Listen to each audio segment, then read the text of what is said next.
चूंकि खाद्यान्न का मालिक किसान है, लिहाजा वेयर हाउस वाला, होलसेल वाला, आड़तिया, रिटेल वाला, होम डिलीवरी बॉय, इन्हें ना तो अपनी पूंजी लगाना होगी और ये सब सर्विस प्रोवाइडर हो जाएंगे।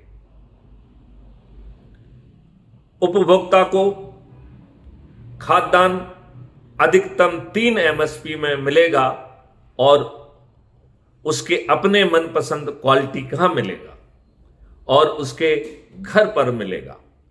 आज इस दुष्ट व्यवस्था में उसे 5-5, 6-6 एमएसपी पर भी खाद्यान्न खरीदने पर वो मजबूर है।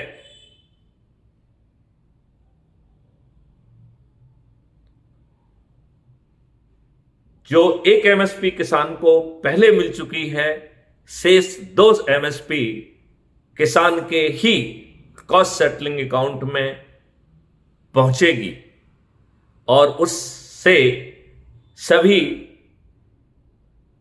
एग्री प्रोफेशनल्स, बीज वाला,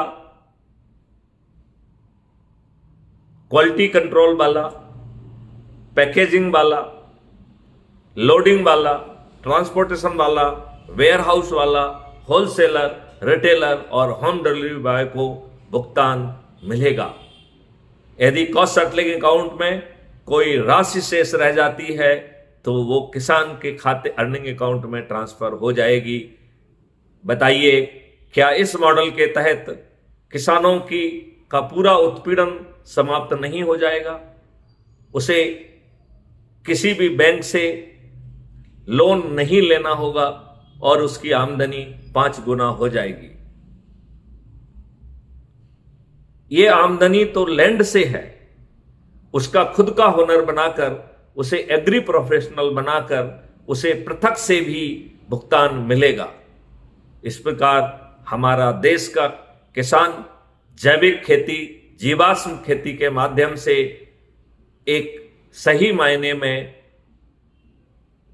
अन्नदाता बनेगा। आज हमारे किसान अन्नदाता की बजाय कैंसर दाता बन गए हैं।